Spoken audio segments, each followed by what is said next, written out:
Welcome to a new episode of The Career Changers. Our guest today is Katrina McGhee, career break and sabbatical coach, author of the bestseller Taking a Career Break for Dummies. But before then that, in 2013, she quit her corporate job to travel the world on a 20-month break.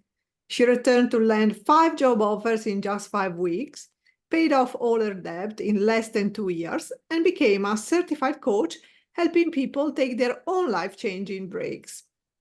Today, we are going to talk about her career change and why taking a break is about creating the space to reevaluate your life and path forward. Hi, Katrina. Thank you so much for joining us. Thank you so much for having me. I'm so excited to be here. I am too, and I'm really excited. I never had a guest that is a sabbatical coach, so I'm really curious to talk to you. So let's start with your background. How did you start your professional life, or better, what was your first job? Yeah, my first job I was a healthcare actuary. So I worked in actuarial science for a consulting firm that consulted with clients on their health insurance rates and coverage. And did you have a dream job when you were a child? When I was little, I actually wanted to be a dancer. That was sort of my dream. I used to play records, the Michael Jackson record particularly, on repeat. Like I would just go restart it, and I would choreograph my own dances. And I kind of had these wild and fantastic dreams of being a dancer when I was younger. Mm. Well, is this something you studied or you changed? What is your educational background? Yeah. So my educational background is, I didn't know what I wanted to do when I went to college. I just knew I wanted to get a good job and I wanted to make money, but I didn't really know what that would look like. So I ended up majoring in math and became an actuary kind of by chance. They recruited me to do it. I didn't even know what an actuary was when they asked if they could interview me for the job. So it was a really great first career. There's a lot of job security, good pay. I got to relocate to a city I really wanted to live in. But ultimately, I knew sitting behind computers and, just being mathy wasn't the only thing I wanted to do. So I ended up going to get my MBA and switching into a second career as a market researcher, which sort of used my analytical brain, but also I got to talk to customers and consumers and do lots of qualitative things in addition to the more quantitative side. So Mm. So you had a corporate career. I That's what I did, yeah. Yes. And how Almost how did 15 years. you progress and how did you become to the point where you needed a career break first of all, and then you Yeah. decided to become a career break and sabbatical coach? Yeah. Well, the first chapter of my career when I was an actuary, sort of accelerating through that was really difficult because there are these exams. So there are the actuarial exams. And at the time I was studying those exams, it was really hard to pass. I don't know what it's like now, but they scale the test and they only passed like 30% of the people who would take the exam. So the first exam I had to take 3 times to pass it. And it was really demoralizing and very challenging on top of working a consulting job, which meant, more than 40 hours a week. And so it was really tough for me, but I just did it by brute force. I think that first career was putting in a lot of time to study. My friends were basically actuaries and we would study together on the weekends at night after working. And I just really tried to be the best employee I could be. So whatever project they gave me, no matter how hard it was, I just tried to do my best. And, I would win. I won several awards. I was in 3 different companies and I think I won an award at each company, but it was really through just hard work and, not quitting on the project, on my team. And while I'm really proud of that, it didn't make for, a completely fulfilling life. There's more to life than just working hard. In my second career, after my MBA, I kind of stalled out. So that was where I really felt burned out and I felt like I kind of know what they're expecting of me, but I don't really want to give that. And I felt like it was requiring more than just me showing up and working hard. It was being political in a way or strategic about, what projects you're on and what extracurriculars you're doing and how people are perceiving you versus who you really are. And it was just really hard for me to navigate that corporate climate. and just the corporate culture in general. So I ended up realizing I wanted to take a break because I needed to get out of that, but I didn't know what I needed to move into. And I knew when I really sat down and thought about it and reflected on it, I just wanted to travel the world. That's the one thing I knew that I really wanted. And so I saved $40,000 in 18 months. I gave my job 8 months notice and I quit to take a trip around the world. I thought it would be 1 year, but it was 20 months because my money lasted that Wow. long. Yeah. And I just kept traveling until I almost ran out of money, but it was really life-changing and really incredible. And when I came back, I was honestly nervous to see, what the job market would be like. I had only been in my second career for 3 years when I quit, and now I'd been out of the game for almost 2 years. But I ended up landing 5 job offers in just 5 weeks. And that was a moment for me where I realized this break wasn't just profound for my personal development, for my sense of fulfillment, and my sense of joy, but it was also professionally supporting me. And it was making my life better professionally as well as personally. And I think that planted a really big seed for me to want to do that for other people and to give them that same opportunity and to sort of spread the word, if you will, that breaks are actually boosting in your life and improving. They don't have to be taking a step back as in you can't hack it or you're somehow less than. It can actually make you and your life more than. So yeah, that was kind of how this whole entire third career was born. Well, a super interesting story. And nowadays you work with people that want to take a career break or sabbatical. So let's talk about career break and sabbatical. So first of all, how do career breaks and sabbaticals serve as a catalyst for individuals to reevaluate their lives and redefine their self-identity? Yeah, it's so important to slow down and really take time to reflect on where you've been and to also get back in touch with who you are now and where you want to go. I think quite often what I see is high achievers get so used to leaping over the bar that people put in front of them. It's like, "Oh, this is my goal. I'll just exceed that goal." But really at some point, maybe that was on your right path for the first 10, 15 years of your career, but at some point you're changing, the world is changing, and what you want and what you want to put your energy into achieving can change as well. And I think what a break offers is this very poignant space and time for you to really get still and recover from any burnout. I think all of us in life at this point, with everything we have going on and being always connected and always distracted, have some level of burnout. But the more intense your burnout, the more important I think it is for you to take a break. But it gives you the space to also really pour into yourself and just ask yourself the simple question, what do I want and need right now? And to give it to yourself. And from that nourishing place, to then think about, what do I want for my future? Is it more of what I had, or is it something really different? And if the answer is something really different, it gives you the ability to pivot and create that next chapter that looks different than the chapters you've had before it. So based on your journey and your experience to taking a career break, why is it important for individuals to separate their self-identity from the work they do? Sometimes we just get engrossed with everything in our day-to-day life, and it's difficult really to feel what we really need or want.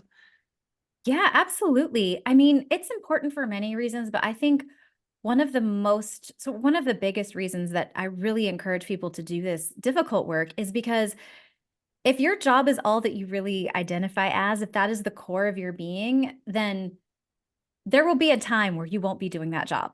It could be because you take a break, but it could also be because you retire. At some point, right, you're going to have to be more than the career and more than the thing that you do.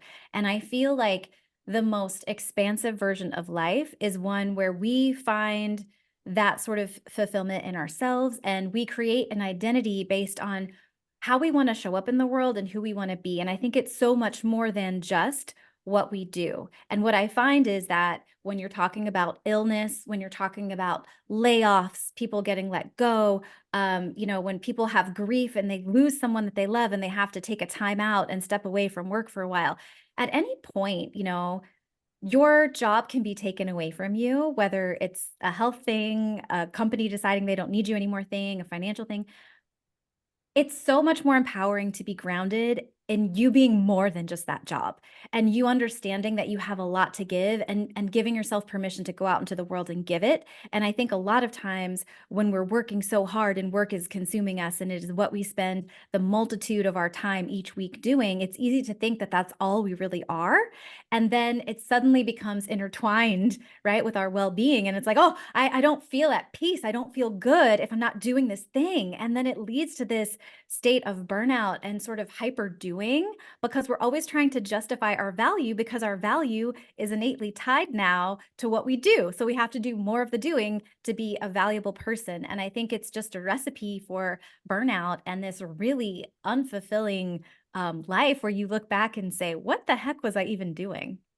Yeah, and so many times when we are in our day-to-day life and we are very busy, we more it's more challenging to look inside.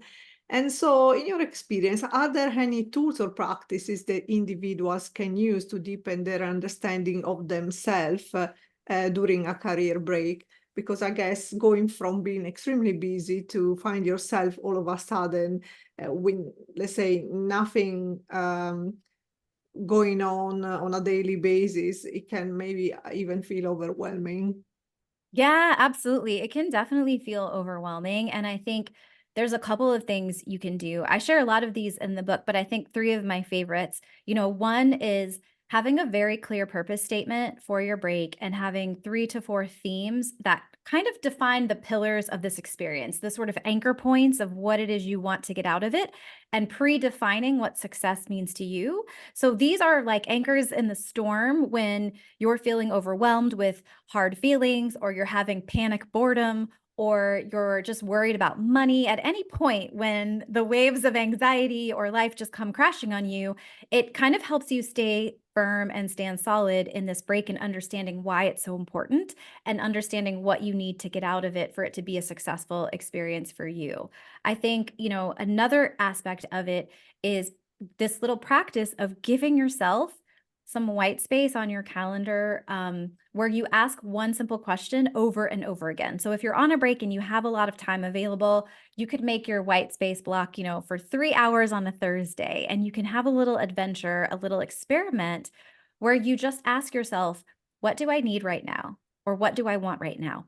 Over and over again. And you keep giving yourself whatever it is that comes up. And then as soon as you sort of fulfill that need, you move on to the next one. So for that 3 hours, you might start with a 20-minute power nap. You might move on to taking a walk around, the lake, and you might move on to having a cup of tea in solitude and then calling your favorite person.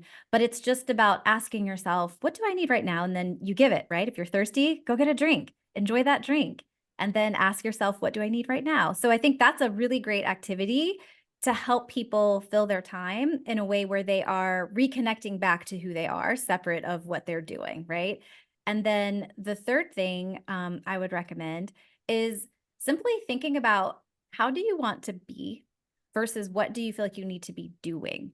So I like to work with my clients to develop 4 to 6 compass words that really encapsulate how they want to feel and be in this season of life. So if you know what those words are, right, they could be, maybe you want to feel free, independent, happy, impactful, intelligent, stimulated, right? Whatever those words are, you have those words.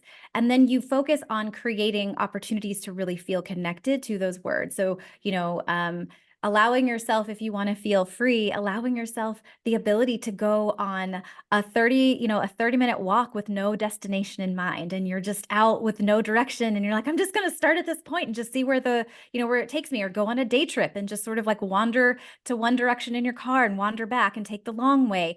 But whatever it is, really pouring into who you want to be and how you want to feel, versus letting your brain think the only value is in what you're actually doing. Mm. So, what are some common challenges individuals face when trying to redefine their identity during a career break? While you were talking, to me came up the thought that it may feel lonely. It may feel very lonely if you are if you are taking a career break just by yourself, because everyone else is going to be busy or working. Yeah, absolutely. It can definitely feel lonely. And I like to pose the question to anyone that is struggling with this or worried about this. Are you discerning the difference between being alone and feeling lonely? Because we can feel lonely even when we're with people. We can feel lonely sitting next to a person that we love, right? We can feel lonely in a room full of 45 people or 1,000 people. Um, Being alone doesn't have to be inherently bad. So sometimes when we're just alone, if we're not used to that, we'll think that we're lonely, but really we just need to be, we need to just be focused on the fact that we're alone and that's okay, right? I can do different things now that I'm alone. But if you really do struggle with loneliness, you can connect with people through the phone. Like there were people that I would call during my break and make phone dates with just to feel connected. But also,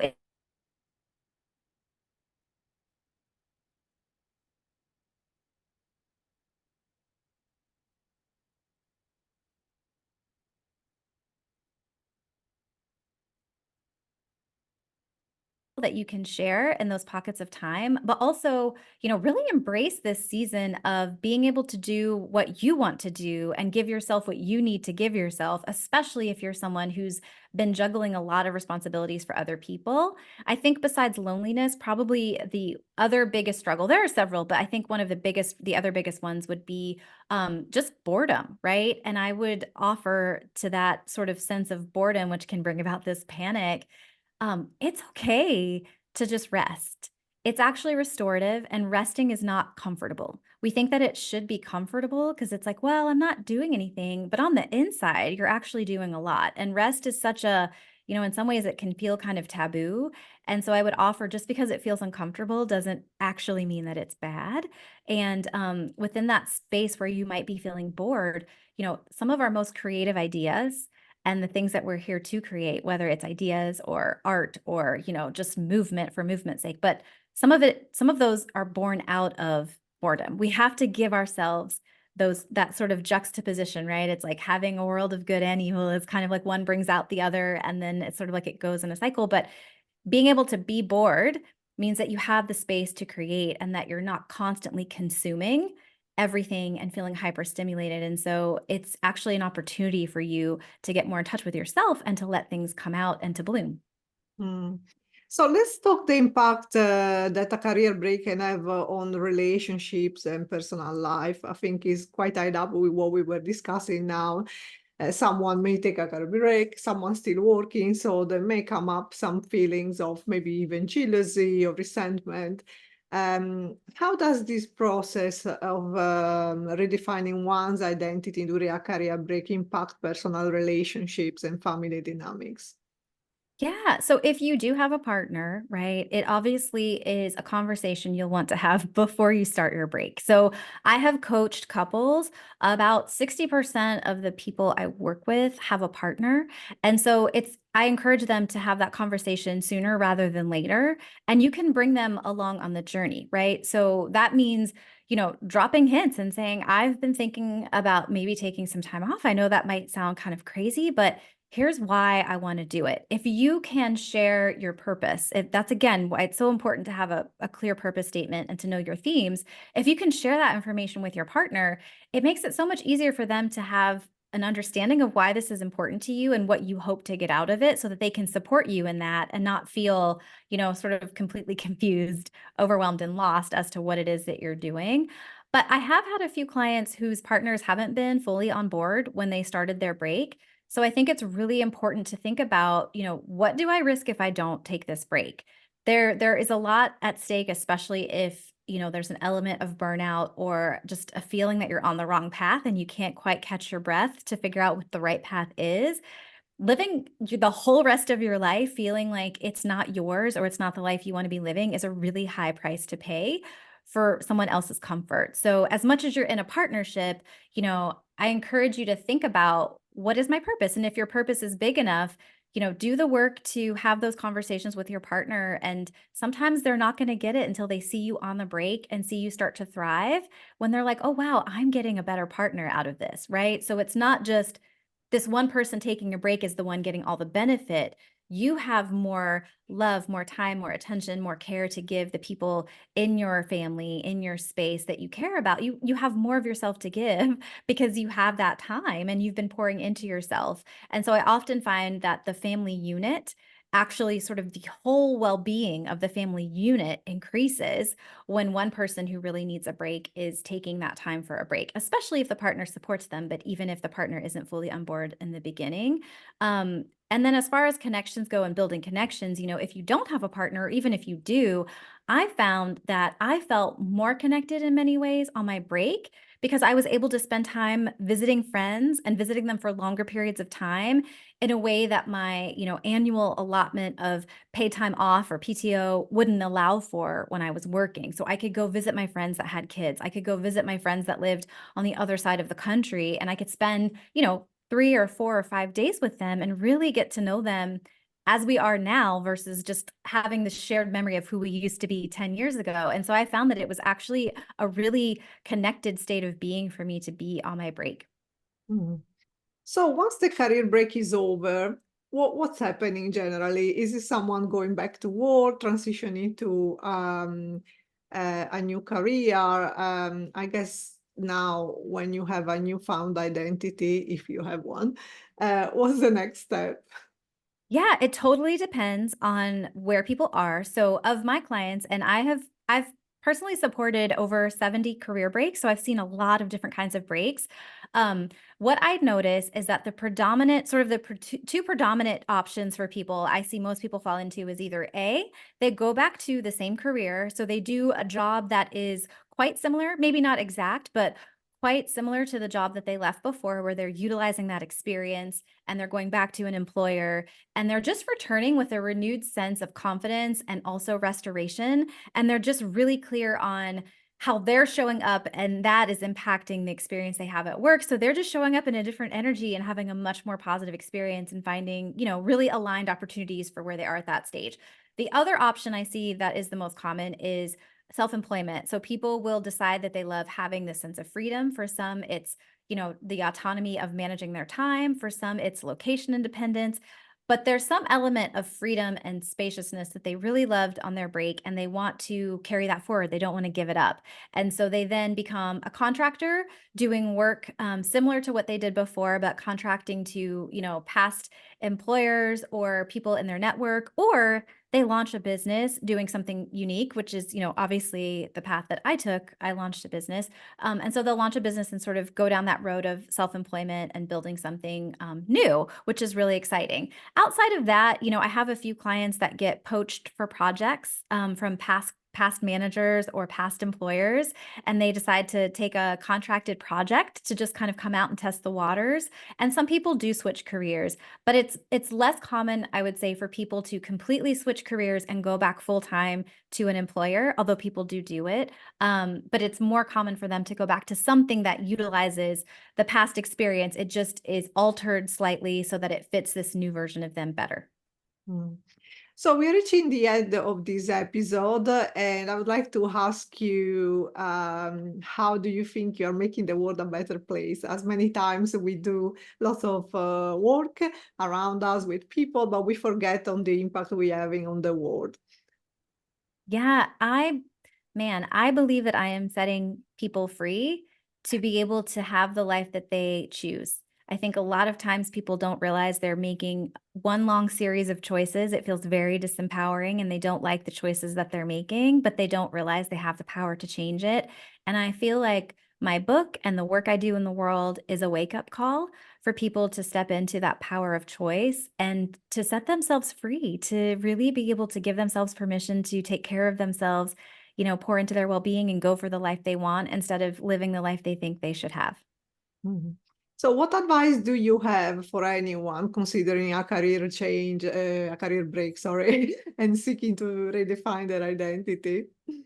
Yeah. Start with a purpose statement, right? Think about, why would I take this break? What would I really want to get out of it? What would make it worthwhile? Journal on that, come up with an answer, know your purpose statement, and then see, like, does this feel important? And if the answer is yes, that is a great opportunity to start to explore what it could look like. And so, I have a download that's 45 of the coolest things that my clients have ever done on a break.